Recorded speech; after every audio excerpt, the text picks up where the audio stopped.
amigo internauta, fã de MMA, está começando mais uma edição do podcast Super Lutas. Eu sou o Lucas Carrano e ao meu lado nessa edição estarão Eduardo Oliveira e Bruno Ferreira para debater e para dar início a uma das semanas mais importantes do UFC nesse ano, a semana do feriado de 4 de julho, que vai ser sediado aí o UFC 175, esse grande evento em pay-per-view que tem como luta principal a disputa do cinturão dos médios entre Chris Weidman e Lyoto Machida.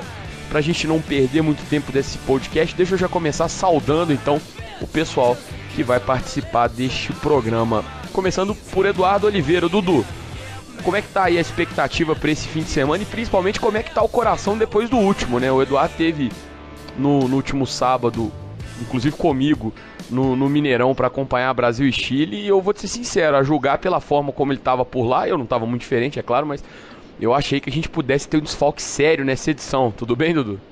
Pois é, tudo bem, Lucas, Bruno, ouvinte do podcast Super Lutas. A gravação dessa edição do podcast foi forçadamente atrasada porque as vozes ainda não estão no seu devido lugar. Foi emocionante no último sábado, um evento logo no início da manhã, o jogo à tarde e um evento à noite. Foi um sábado cheio e o próximo final de semana também não será diferente. O Brasil joga na sexta-feira e no sábado tem o UFC 175 com duas disputas de cinturão, com o Lyoto tentando trazer de volta o cinturão dos médios para o Brasil. Então é um final de semana que, assim como o último, promete muito. Beleza, e a gente vai falar, é claro, muito dessa edição do UFC 175, mas também dessas duas últimas edições aí que o Dudu citou, né? Teve o UFC na Nova Zelândia, na manhã de sábado, na madrugada, e também à noite em San Antônio, nos Estados Unidos. Ô Bruno, de casa, como é que foi essa sensação também de acompanhar esses dois eventos, com esse jogaço entre Brasil e Chile no meio? Já recuperou aí as energias, já recuperou o fôlego para poder participar aí desse podcast? Lucas, pra mim foi um pouco menos cansativo na voz, né, porque a gente não grita em casa tanto quanto no estádio, mas o coração acho que é a mesma coisa, né, acho que o coração quase saiu pela boca de todo mundo que tava assistindo aquele jogo, que tava torcendo, principalmente naquela prorrogação com aquela bola na trave ali, acho que quase infartou todo mundo, né, mas é isso aí, a gente tem que recuperar as energias rápido, porque no próximo fim de semana também tem nos próximos dias, na verdade, né, até antes do fim de semana vai ter mais um jogo na sexta-feira, que, de novo, vai ser um jogo que tende a ser bastante difícil para o Brasil. E no sábado tem esse UFC 175, que tem duas lutas importantes, sendo que uma delas, para quem é mais ligado, assim, cinturão para o Brasil e torce mais para os brasileiros, é bastante importante também, porque é uma das poucas chances que o Brasil tem nesse ano de recuperar um dos cinturões que perdeu recentemente, né? Vai ser bacana a gente conseguir discutir isso nos mínimos detalhes, porque tende a ser uma luta muito interessante entre o Lyoto e o Chris Weidman. Beleza, e vai ser a grande pauta desse podcast, mas vai ficar para a nossa metade final, né? No início a gente já vem destrinchando o UFC Fight Night 43 e 44 e também falando do Chael Sonnen, né? Que estaria nesse card do próximo sábado, mas acabou cortado por doping, depois se aposentou e agora foi flagrado novamente, mas em circunstâncias ainda um pouco mais graves. A gente também vai falar disso na volta do podcast Super Lutas.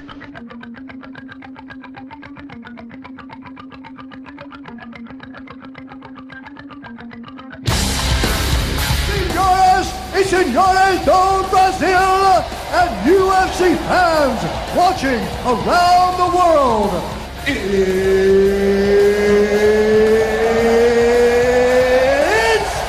time! Stand there, suffering, I need a minute to myself.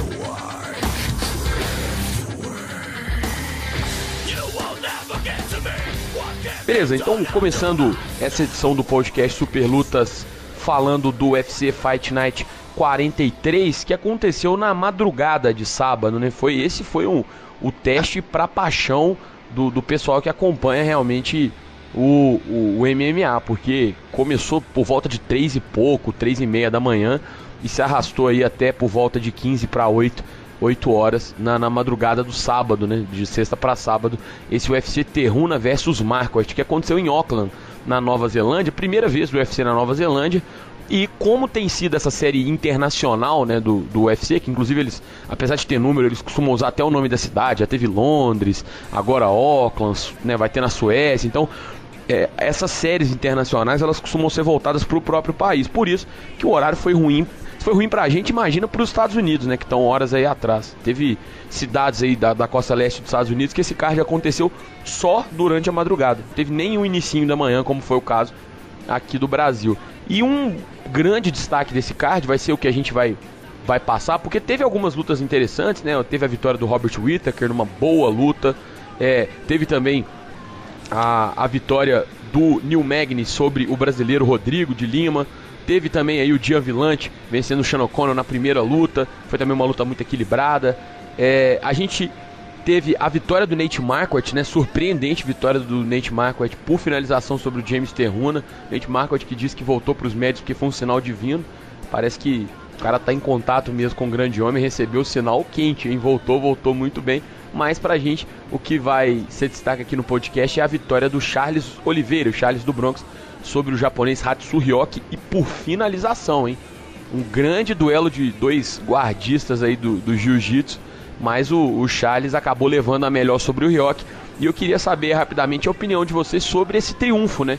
Tanto como isso representa, ou o que isso representa na carreira do Charles, e principalmente como é que vocês viram aí a atuação do brasileiro contra o Hatsu Ryoki. Eu acho que o mais impressionante disso tudo é que quando o Ryoki chegou no UFC, ele foi por muito tempo considerado como adversário do Zé Aldo na divisão de penas. Depois ele não vingou no evento, fazia muito sucesso no Japão, e aí acabou ficando ali no meio do caminho entre os tops e os atletas, a gente chama muito de porteiros de divisão. E falando do Charles em si, foi uma vitória importante para o brasileiro, até para ele se firmar, para ele subir um degrau na categoria. O Charles, a carreira dele inteira, eu acho que ele algumas vezes tentou dar um passo maior do que a perna. Ele só tem 24 anos, 23 lutas. Em alguns momentos eu acho que os adversários foram mal colocados para ele. Ele vinha de 2 derrotas consecutivas para 2 caras que estão ali entre os melhores da categoria. Aí venceu uma luta no Brasil, onde não empolgou muito. E aí pegou o Ryoki, que estava na prateleira do meio, como eu havia dito. Venceu bem, e aí ele se candidata mais uma vez a dar um passo a mais para se posicionar entre os melhores da categoria de penas.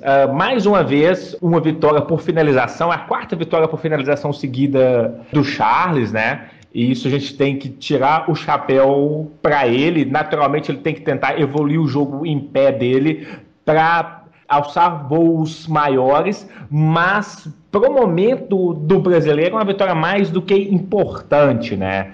Venceu um cara que até 2 anos atrás era cotado como desafiante ao cinturão.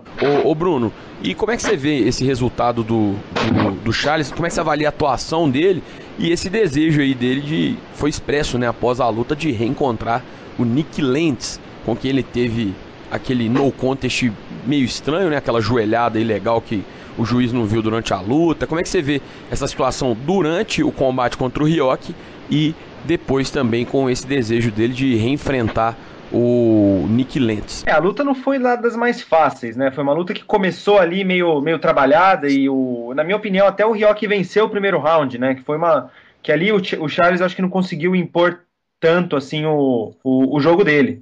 Mas no segundo round ele se encontrou, né? E o mais importante foi que a finalização encaixou, né? Porque um dos grandes pontos de interrogação antes dessa luta seria se o Charles do Bronx, que é um finalizador nato, seria capaz de pegar o Ryoki também, que é um cara que nunca tinha sido finalizado antes. Então acho que para o Charles, mais do que a performance em si, eu acho que é muito interessante para ele esse resultado, né? Que foi mais uma finalização, né? Todas as vitórias dele no UFC foram por finalização.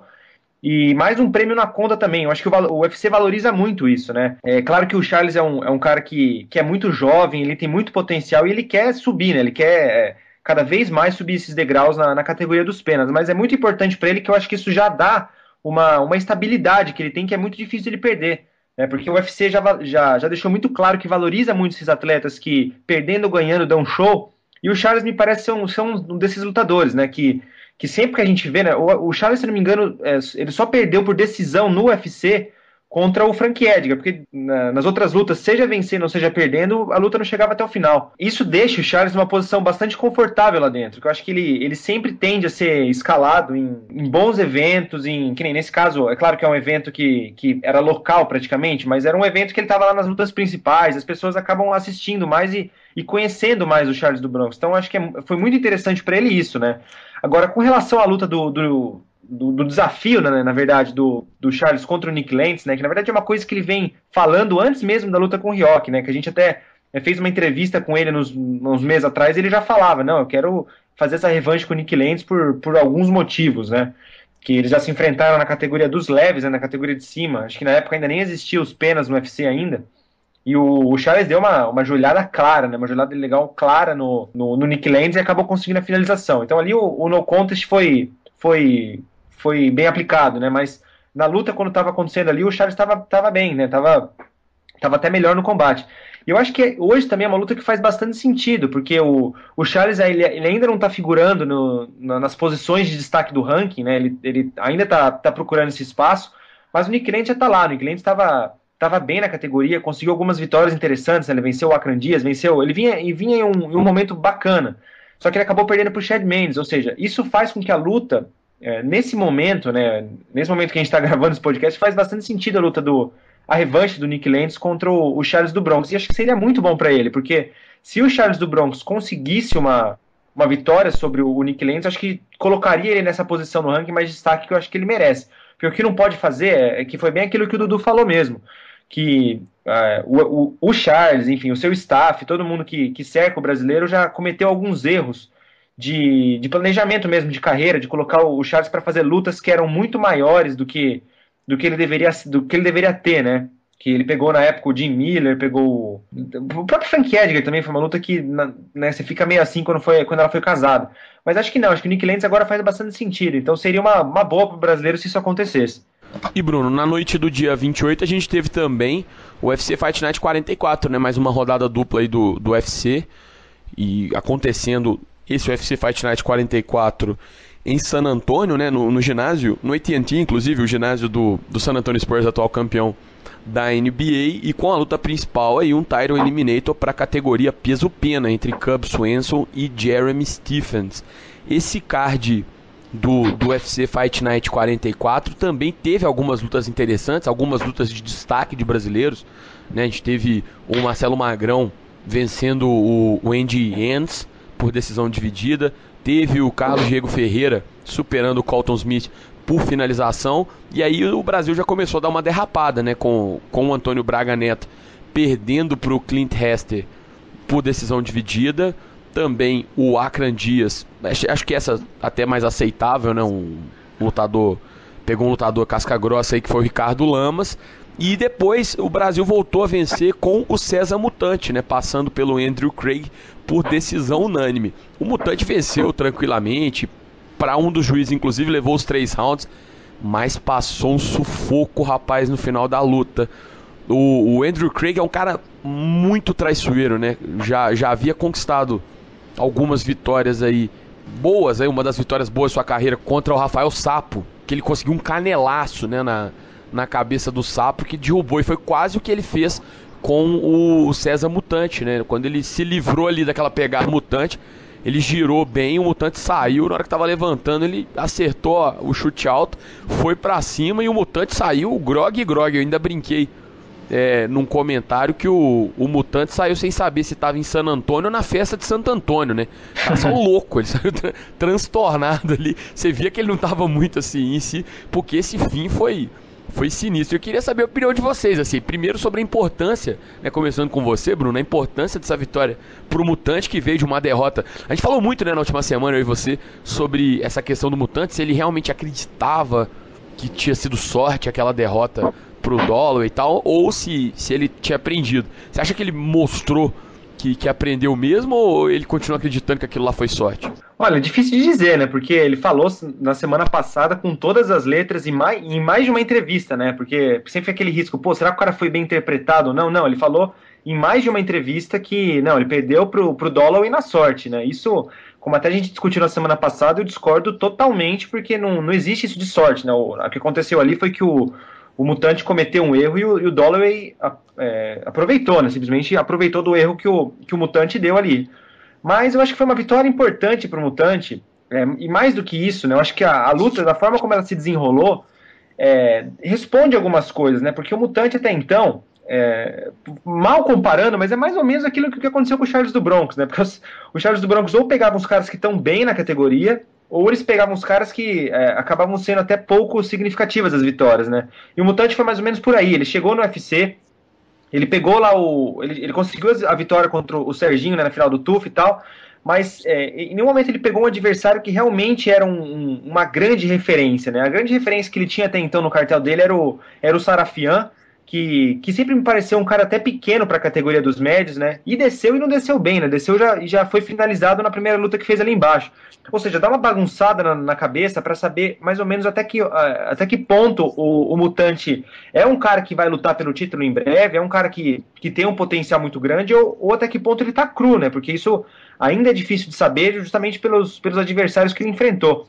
Ele pegou o Dolloway, que, de novo, eu realmente não acho que a luta foi sorte. Ali realmente foi um erro que aconteceu, que acontece em luta, a gente já viu isso mais de uma vez, uma luta acabar rápido, porque algum cara se afoba, ou um golpe que entra mesmo, isso acontece. Mas é claro que isso foi atípico, né? Uma luta acabar em menos de um minuto daquele jeito, isso é atípico, ou seja, a gente não conseguiu ver realmente até que ponto as habilidades do Mutante fazem frente ao Dolloway, que o Dolloway é um cara também que está muito bem, né? Um cara que estreou no UFC já faz um tempo, já perdeu muita luta, né? Já ganhou muita luta também, mas agora ele está num momento bom, né? Ele vem em uma boa sequência de vitórias, né?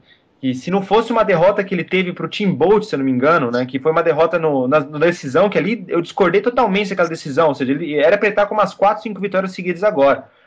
Então, então o Mutante ficou nessa situação. E o Andrew Craig é mais ou menos aquilo ali que precisava, né? Que precisava para ver, porque é um cara também que já perdeu luta também, já ganhou outras, mas a gente sabe mais ou menos o que ele é. E eu gostei de ver a performance do Mutante nessa luta. É claro que ele sofreu aquele susto no final, né? Que foi ali, por muito pouco a luta ali não acabou, mas eu achei que foi interessante o Mutante conseguir mostrar que ele é capaz de dominar um cara como o Andrew Craig. Eu acho que isso é importante para ele. E é importante também, nesse ponto que eu bato, na mesma tecla que a gente conversou na semana passada, é muito importante o Mutante ter uma visão realista da carreira dele, porque é claro que o atleta profissional ele tem que ter uma confiança do tamanho do mundo, né? Ele tem que achar que ele é capaz de bater todo mundo, mas isso não significa que ele vai escolher as próximas lutas com pouca inteligência, assim, querendo dar justamente esse passo maior que a perna. Eu acho que isso que o Mutante precisa, assim, ele entender que, poxa, eu perdi pro Dolloway, realmente, claro, a luta com 40 e poucos segundos pode não ter refletido realmente as habilidades dos dois, mas sorte não foi. Mas de qualquer forma isso mostra que o Mutante não tá nesse momento de pegar os caras do top 10, os caras que estão por ali. Ele ainda precisa começar ali aos poucos, traçar o caminho dele ali para conseguir, quem sabe daqui um ano, dois, chegar ali nas cabeças da categoria. Mas ainda ele ainda precisa ter essa consciência de que ele está em formação ainda, né? Não só em formação técnica, mas em formação dentro do próprio UFC.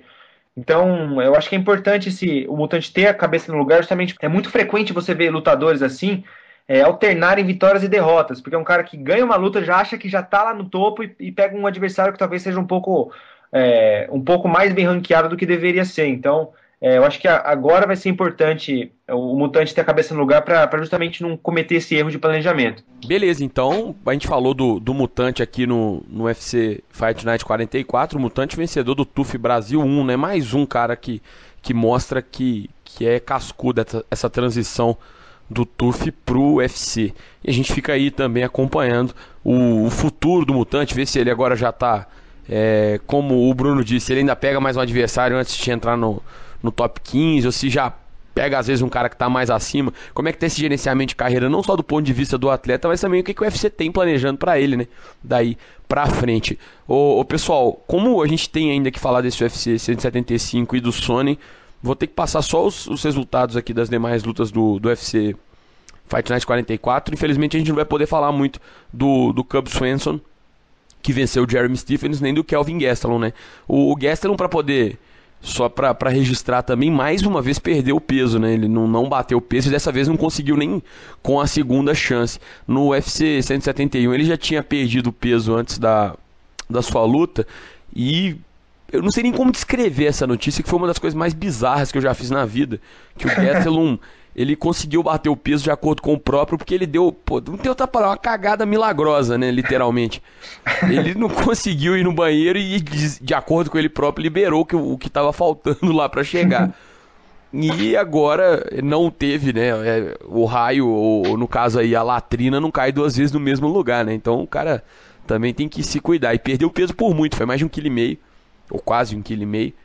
E vai ter que se repensar, porque é um cara de talento, né? Um meio médio aí que tem chance, sem dúvida nenhuma, de já estar ali bem próximo dos tops no futuro breve. É jovem, ganhou o TUF e vem lutando bem, mas tem esse problema com o peso. Falou que deve voltar com a parceria com o Mike Dolce.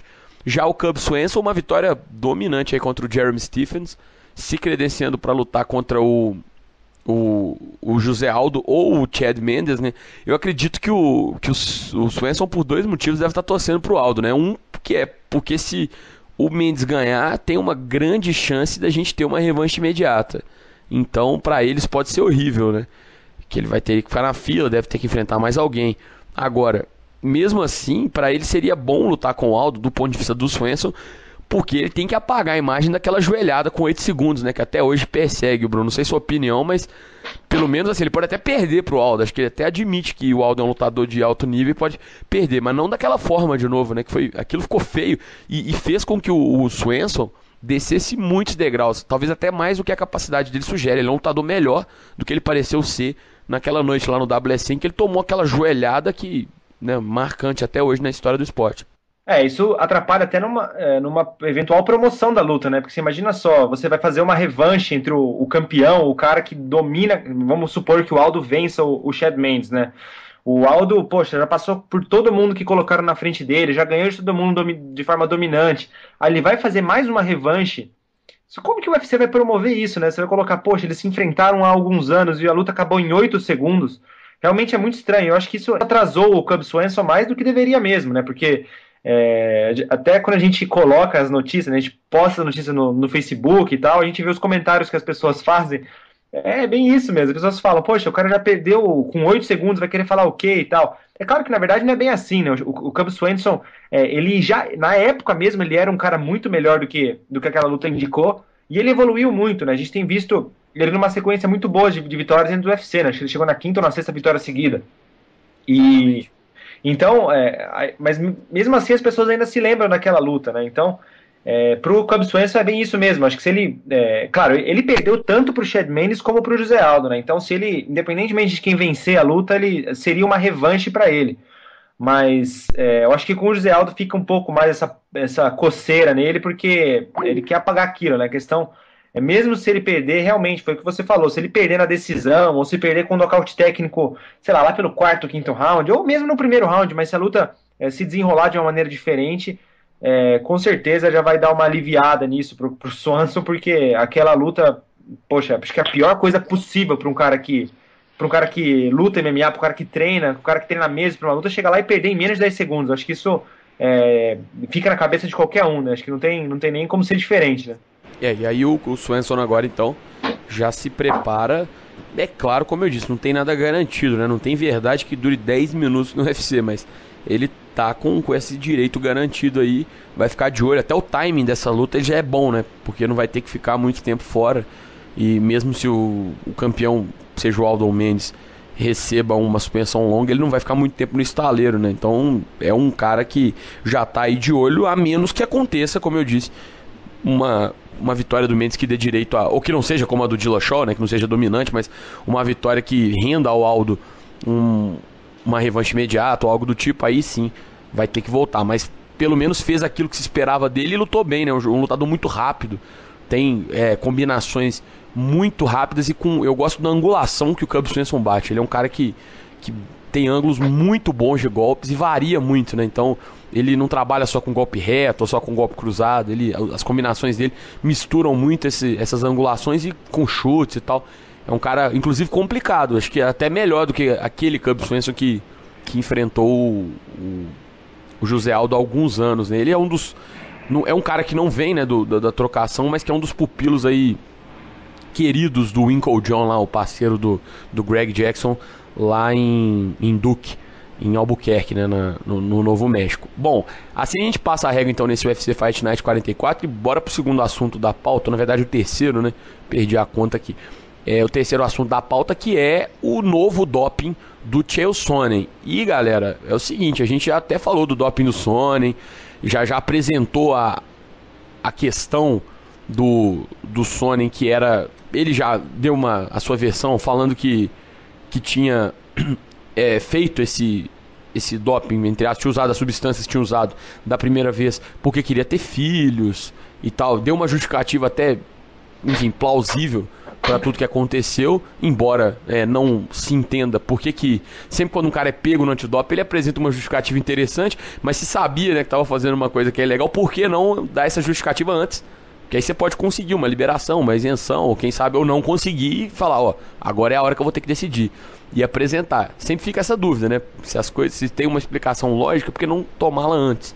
Mas, beleza, ele apresentou. Só que dessa vez não tem como, né? O Sonnen foi pego aí pelo uso de GH, o hormônio do crescimento, e também eritropoietina. Esse segundo hormônio, né, ele atua no aumento da produção de glóbulos vermelhos no sangue para melhorar a oxigenação das células e com isso aumentar a resistência e o vigor do atleta. O GH, né, já é famoso aí, ele aumenta, é questão de massa mesmo, é um anabólico, né, que é muito utilizado inclusive até por fisiculturistas. Curiosamente, é um fato raro, né, esse GH, ele é raro assim, para dizer quase sem precedentes. No MMA não é uma coisa que tenha... Inclusive algumas comissões atléticas até fazem certa vista grossa com relação a ele. Por quê? Porque ele não sai naquele exame de urina, que é o tal do engana-bobo lá que o pessoal faz. Além disso, ele não tem tanto resultado, quer dizer, não é comprovado, né? Ou não se tem uma noção assim de que seja comprovado um rendimento atlético com ele. Então o pessoal até faz uma certa vista grossa. E acabou que coincidiu, que o pessoal disse que para pegar esse tipo de substância, tem que ser feito um exame muito próximo do dia que o cara usou. Então o Sonnen, além de tudo, deu muito azar, né, nessa segunda vez. E agora acabou, né? Não tem mais o que defender, não tem recurso, nem nada que ele vier a falar vai minimizar ou alternar isso. Queria saber a opinião de vocês sobre toda essa história. Agora acho que Chael Sonnen é uma página virada aí na história do MMA e aberta talvez só no que diz respeito ao doping. Inclusive os desdobramentos, né? O Sonnen foi mandado embora até do UFC Tonight, que ele apresentava ao lado do Kenny Florian. Acho que agora ficou difícil de defender o Sonnen. Para quem não sabe, a eritropoietina e o GH foi uma das combinações mais famosas usadas pelo ciclista Lance Armstrong, talvez no maior caso de doping da história do esporte, porque teoricamente a eritropoietina ajuda a aumentar a resistência e o condicionamento físico, e o GH, por ser o hormônio do crescimento, acarretaria em maior força. Lógico que isso é muito teórico, tá? Na prática eu não conseguiria dizer, até porque não sou um especialista, mas é uma combinação visivelmente com interesse de ganho de performance, tá? Aí qualquer defesa do Sonnen se torna impossível. E o maluco disso tudo é que há menos de 30 dias atrás, o Dana White considerava o Sonnen como seu substituto ideal como presidente do UFC. Nessa semana ele foi demitido do seu posto de apresentador do UFC Tonight. Isso mostra bastante como o americano, de uma forma geral, se preocupa com a imagem que o seu produto vende, sabe? Mas voltando a falar do Sonnen, é uma pena que tudo isso tenha acontecido. E o mais curioso disso tudo é que, por ser uma combinação com visível interesse de melhora de performance, diferente do primeiro caso do Sonnen, que poderia ser justificado com o interesse de ter um filho e etc., nenhum lutador criticou o Chael Sonnen, sabe? Nenhum lutador foi às redes sociais fazer uma piada, provocar, como aconteceu no primeiro caso com diversos atletas. porque da eritropoetina, que é uma substância ilegal bastante conhecida no esporte, teve um caso que estourou recentemente no Brasil, no atletismo. A eritropoetina era um dos componentes que os atletas brasileiros utilizavam, e o GH em si corre na boca pequena, não é nenhuma informação oficial, que diversos atletas fazem uso do hormônio do crescimento em ciclos específicos, sabe? Então, curiosamente ou não, quando é um caso mais gritante para melhora de performance, ninguém foi atacar o Sony. Não sei se porque para não chutar, entre aspas, cachorro morto, ou porque, quer queira, quer não, muita gente tem o rabo preso. Eu acho que nesse caso há pouco a acrescentar, né? Porque é bem isso que o Dudu falou, porque a primeira vez que o Sony foi pego nesse caso, né? A justificativa era plausível, mas ficou claro, assim, ninguém vai aliviar para ele por causa disso, né? Porque, independentemente do motivo que ele usou a substância que era proibida, né? Que era uma substância banida, né? Que existem esses termos aí que eles usam por lá, que era uma substância que não era de ganho de performance, né? Que essa era uma defesa que fazia sentido, mas isso era passível de punição do mesmo jeito. Agora, nesse caso, não. Nesse caso, fica até indefensável essa situação mesmo, porque a substância, ela é de ganho de performance e não tem como defender mesmo. Assim, não existe uma outra alternativa para isso, né? Que o atleta usa justamente para ganhar performance, para melhorar o rendimento não só de força, mas também de resistência física e tal. Então, me pareceu até... eu até entendi quando o Sonnen não se manifestou sobre isso, né? Porque nessa outra situação, né, na primeira situação que ele foi pego lá com a substância, né, que ele usou para tentar engravidar a mulher, né, que foi o que ele alegou, no mesmo dia ele já deu entrevista, ele já apareceu no próprio UFC Tonight, né? Engraçado que esse programa do UFC Tonight, né, que é da emissora norte-americana da Fox Sports, que é uma das grandes parceiras comerciais do UFC nos Estados Unidos, isso acabou sendo até uma plataforma de defesa do Sonnen, né? Só que a situação chegou num ponto que é tão indefensável que a situação não tem mesmo que falar, que o Sonnen sumiu do mapa, né? Claro, ele perdeu esse posto dele no UFC Tonight, que eu acho que era uma coisa que ninguém esperava que isso acontecesse tão já, né? Porque na primeira vez que ele foi flagrado no doping esse ano, isso não aconteceu. E agora não, agora ele simplesmente sumiu do mapa porque realmente não tem o que defender, né? Porque qualquer coisa que ele falar... a menos que ele chegasse e admitisse, que nem fez o Lance Armstrong, né, que ele deu aquela entrevista para Oprah, né, que demorou anos e anos para ele enfim assumir, e quando ele assumiu de uma vez. Ele contou tudo, ele respondeu tudo que foi perguntado a ele.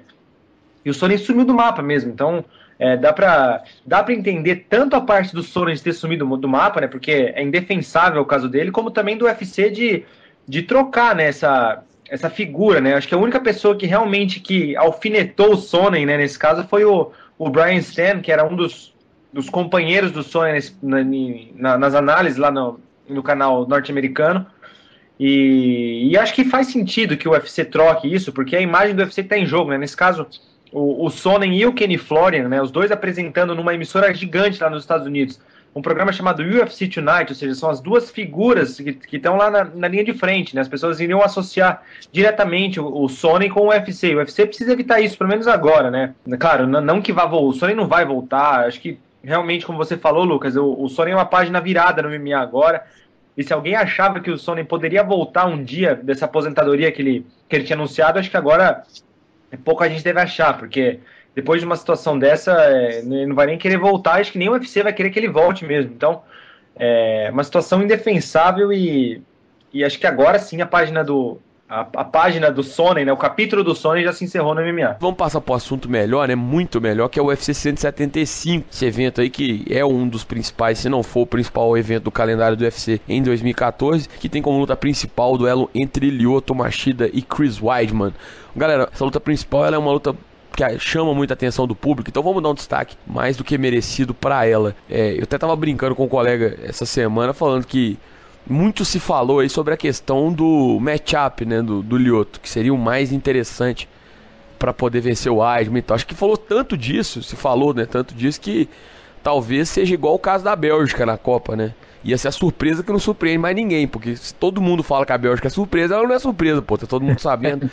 E o matchup do Lyoto ser bom contra o Weissman foi também a coisa mais falada desde que se casou essa, desde antes, né? Todo mundo fala assim, o Belfort vai ter dificuldade, mas o Weissman, quando pegar o Lyoto, aí o casamento é complicado e tal. E vocês mantêm essa posição, então é um negócio que foi muito difundido, né? Inclusive por nós aqui, eu também, todos nós. Mas vocês mantêm essa posição? Acham que o Lyoto leva ainda uma certa vantagem no estilo nessa luta contra o Weidman? Sabe que eu acho que não. Muita gente que tem uma opinião bastante abalizada acredita nisso. Eu tenho algumas ponderações. Primeiro que o Lyoto não foi verdadeiramente testado na divisão de médios, tá? Teve uma estreia que ele venceu muito rápido o Munhoz, a gente sabe que o Munhoz não é parâmetro. Teve uma luta, na minha visão, mais dura que o esperado contra o Musashi, tá? Uma luta que, até na soma geral de golpes, ele recebeu mais golpes do que ele acertou mais golpes, e para um cara que joga no contragolpe, isso é assustador. Fazendo uma retrospectiva rápida, quando o Lyoto enfrentou caras que têm como base o wrestling, tá? Eu acho que a última e que fica muito marcada pra gente é a luta contra o Phil Davis. O Lyoto era considerado muito favorito naquela luta, até pelo estilo de jogo também, por lutar em casa, por ter tudo a seu favor, até uma luta para disputar o cinturão dos meio pesados mais uma vez.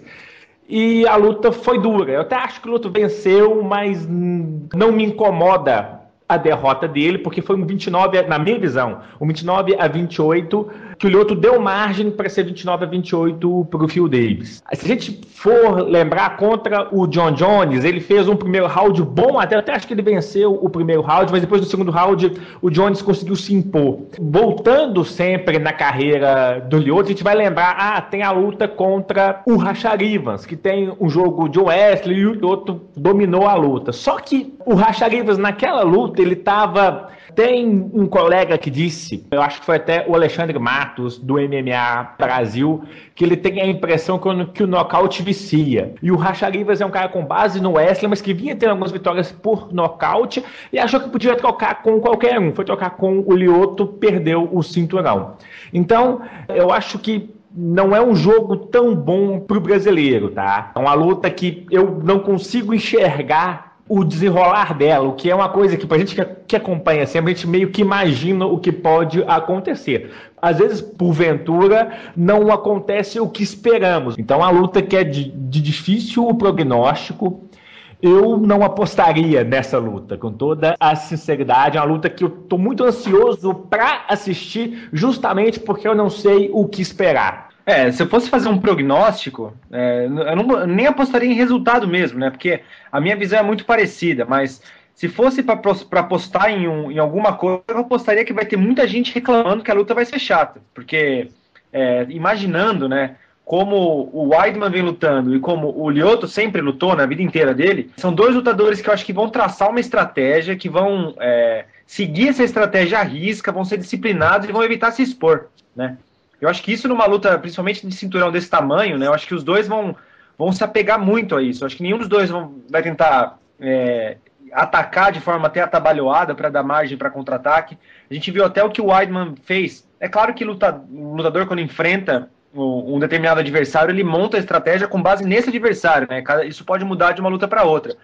Mas a grande referência que a gente tem do Weidman em alto nível, né, no nível de elite mesmo do MMA, foram as duas lutas que ele fez com o Anderson.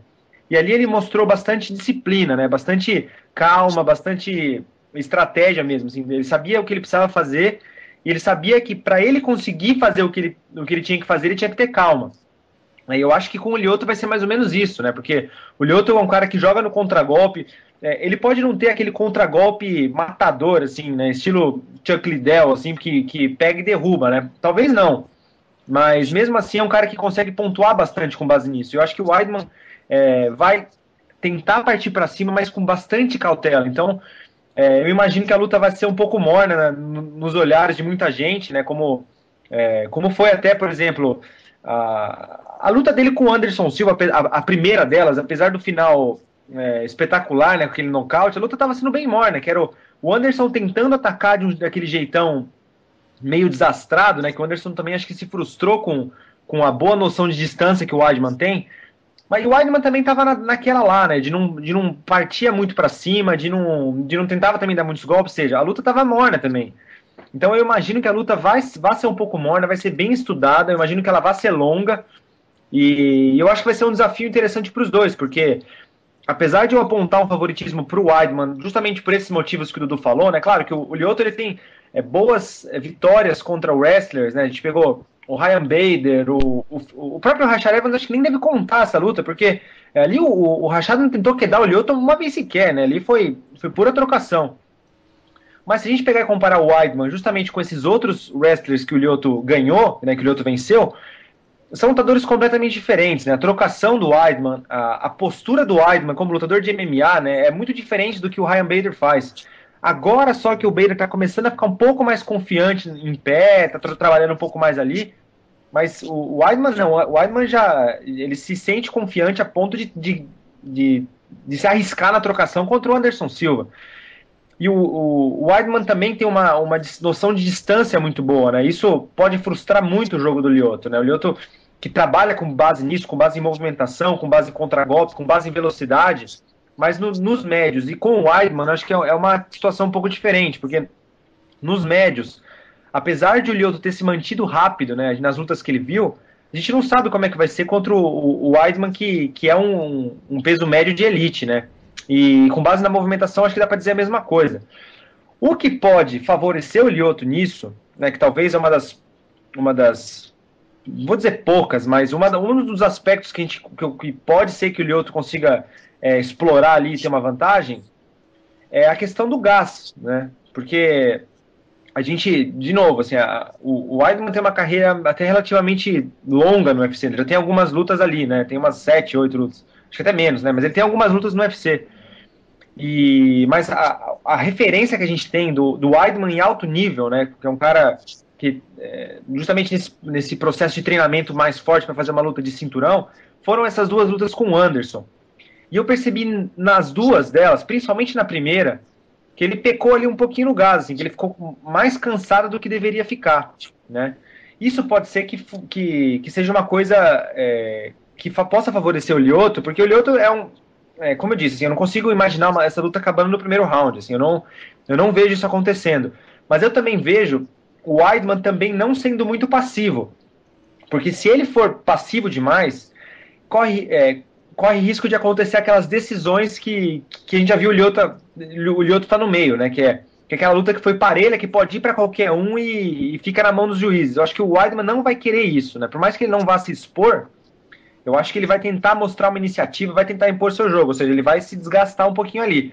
Então, eu estou bastante curioso para ver como é que vai ser o Weidman nesse aspecto, né? Principalmente porque ele veio de cirurgia, né? Ele fez uma cirurgia nos 2 joelhos, ficou um tempo parado sem poder treinar, né? Depois ele treinou normalmente e tal. Mas eu tô curioso para ver como é que ele vai voltar nesse aspecto, porque isso pode fazer uma diferença numa luta longa, assim, uma luta que vá para a decisão dos juízes. Então, eu daria um favoritismo para o Weidman. Eu vejo o Lyoto como um dos principais, eu ia dizer um dos únicos, mas acho que não é para tanto também, mas acho que um dos principais lutadores que tem mais chance contra o Weidman, acho que é o Lyoto mesmo, acho que mais até do que o Jacaré, mais do que o Belfort, acho que o Belfort talvez teria menos chance de todos eles, né, na minha visão. E na minha opinião o Lyoto tem chance sim, justamente por esse estilo e tal, mas eu tô curioso para ver como é que vai ser o Weidman nesse sentido e como é que o Lyoto vai se portar realmente pegando um cara da elite dos médios, já que o Mousasi também é um bom lutador, mas também não tá lá nas cabeças, e o Munhoz também não tá num bom momento, né? Eu ia perguntar para você justamente um pouco disso que o Bruno falou no fim aí. O estilo talvez não favoreça tanto assim quanto você tem falado, mas se houver um jeito da gente apontar o Lyoto como grande vencedor dessa luta, ou uma forma mais provável pela qual o brasileiro pudesse chegar à vitória, vocês apostariam em quê? Um contragolpe aí que acerta o Weidman e leva ele à lona, às vezes quem sabe até aparecer aí uma finalização, essa talvez seja mais complicada, mas e por último e não menos importante, uma decisão favorável ao brasileiro. Como eu havia dito, é difícil de imaginar o transcorrer dessa luta pelo estilo dos dois atletas, sabe? A gente viu também, a gente não pode esquecer, todas as lutas do Lyoto que se alongaram, o brasileiro perdeu performance. A luta contra o Shogun é um bom exemplo disso. No quarto e no quinto rounds, o Shogun, que não é nenhum exemplo de um bom condicionamento físico, dominou o Lyoto. Então, na categoria de meio pesado, ele não é nenhum exemplo de condicionamento físico apurado. Eu acho que o que o Lyoto pode fazer, e talvez seja, entre aspas, o caminho mais previsível para a vitória, é trabalhar na média distância o tempo inteiro, frustrando as entradas do Weidman, principalmente nos 2 primeiros rounds. Fazer com que o americano se desgaste e ele tente, mesmo que porventura ele perca os rounds, ele forçar o desgaste maior do Weidman do que dele, para ele trabalhar no contragolpe nos 2 primeiros rounds e partir para um ataque na segunda metade dessa luta. Mas como eu disse, isso é tão previsível que eu não sei se iria acontecer, sabe? É difícil imaginar também uma forma, um caminho das pedras relativamente mais tranquilo pro Lyoto, porque o chão eu acho que é praticamente descartado, né? Eu não consigo imaginar o Lyoto não só segurando o Weidman, mas também conseguindo mostrar superioridade a ponto de finalizar, né? Porque o Lyoto já teve dificuldades no chão em algumas outras lutas, e eu acho que o Weidman não daria um mole assim, a ponto de ser pego pelo Lyoto. Uma boa saída mesmo seria justamente isso que o Dudu falou, assim, eu nem tinha parado para pensar nisso, assim, eu não tinha conseguido chegar numa estratégia, porque eu consigo imaginar a luta com bastante equilíbrio, assim, eu não consigo ver o momento em que o Lyoto vá para cima e vai nocautear, porque eu acho um pouco complicado ele tentar um ataque mais contundente para cima do Weidman nos últimos rounds, porque como é aquela história mesmo, né? O Lyoto depende muito de velocidade no jogo dele, né? Então resta saber como é que ele vai chegar no quarto, quinto round numa luta desse nível, assim. E também isso dependeria de como os 3 primeiros rounds se desenrolariam, ou seja, se for uma luta um pouco mais travada, uma luta no chão, de repente acaba desgastando mais um do que o outro. Enfim, não é muito fácil, assim. Acho que o que o Lyoto pode tentar fazer mesmo, assim, porque é claro que o ideal seria um nocaute rápido, mas eu acho que o Weidman não daria uma brecha para isso, né? Mas seria justamente isso, tentar pontuar um pouco mais e deixar na mão dos juízes mesmo, porque eu não me surpreenderia muito se o Lyoto conseguisse um nocaute assim, por cima do Weidman, ou uma finalização mais ainda, né? Sim, galera, a gente já tá chegando aí na reta final dessa edição do podcast Super Lutas, e eu agradeço a presença de vocês, as opiniões, enfim, os debates e as questões levantadas, e já deixo aqui mais do que avisados que na semana que vem a gente já vem dissecando esse evento, hein? Vocês se preparem durante a cobertura, acompanhem todos os detalhes, porque na próxima semana vem o podcast vem recheado aí de UFC 175 de cabo a rabo. A gente vai falar de tudo que aconteceu nesse grande evento aí que vai rolar no próximo sábado. E também a gente vai dar um tempinho assim, lógico, a gente não fez prévia porque é um evento que pra gente tem menos apelo, mas também vai dar um tempinho pro TUF 19 finale, né? Tem a luta do BJ Penn e Frank Edgar, uma luta entre dois expoentes, né? Uma lenda e um grande lutador como esse, a gente não pode deixar passar batido. No próximo podcast a gente também fala desse duelo que vai rolar no domingo, ok? Brigadão, Dudu, valeu e até na próxima semana. Um abraço, Lucas, Bruno, ouvinte do podcast Super Lutas. A gente aguarda todo mundo já na próxima segunda-feira com tudo que aconteceu no UFC 175, no TUF 19, luta de 2 ex-campeões dos pesos leves, BJ Penn e Frank Edgar, Ronda Rousey e Alex Davis, e a chance que o Brasil tem de tentar reconquistar o cinturão dos médios ainda neste ano com Lyoto Machida e Chris Weidman. Um abraço e até a próxima segunda. Beleza, até a próxima segunda então, Dudu. E Brunão, também um grande abraço, valeu, cara, e até já na próxima semana aí com toda essa programação, hein? O UFC 175 na veia, mas também lembrando de BJ Penn e Frank Edgar. É isso aí, Lucas, valeu, um abraço pra você, um abraço pro Dudu, um abraço pro ouvinte. E semana que vem a gente vai ter muita coisa para discutir, né? Que evento, vão ser 2 eventos com lutas importantes, né? O BJ Penn vai lutar também, é sempre importante a gente te dar uma passada por isso. Então vamos economizar a voz aí nesse Jogo do Brasil, porque semana que vem a gente vai precisar. Um abraço. É verdade, eu já garanto que como eu não vou dessa vez, jogo em Fortaleza, muito longe pra mim, é muito dinheiro também, e dessa vez eu não vou, então pode ficar tranquilo que vai ser mais tranquilo. Os jogos que eu assisti em casa, todos foram tranquilos. No segundo jogo, aquele 0x0 com o México, eu não fui no jogo do Brasil com o México, mas eu fui a assistir outro jogo da Copa, a Bélgica e a Argélia, aí tava fora de casa, aperto. Os que eu tava aqui foi tudo 3x1, 4x1, tudo tranquilo, então... dessa semana agora, sexta-feira, a gente comprova se o problema, ou entre aspas, a solução sou eu, né? Então vamos ver aí. Vou ficar em casa, a expectativa, pelo menos no campo da superstição, é que seja um jogo tranquilo pra gente. Na próxima semana a gente volta com voz e com mais podcast Super Lutas e a gente aguarda a sua companhia, viu? Obrigado a você que nos ouviu até aqui, um abraço.